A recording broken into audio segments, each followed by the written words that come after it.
అర్థము తిరిగి 30 నిమిషాలు ఒక 5-6 నిమిషాలు అయితే చేసి బిరుగాదే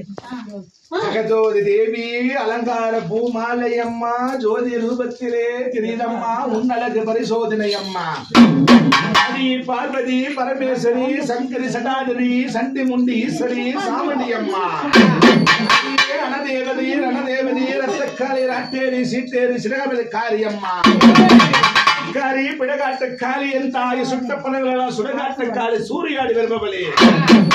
தேவினி அனகாளி உனகாளி சொல்லக்கூடிய அம்மா ரத்தன காளி என்று அதுகளெங்கும் ஆசையெல்லாம் ஓடி ஓடி வருவா உணவெல்லாம் ஆகார கொக்கரிச்சு வருவா முத்துக்காரி போற நல்ல பல்லழகியும் வந்து வருகையிலே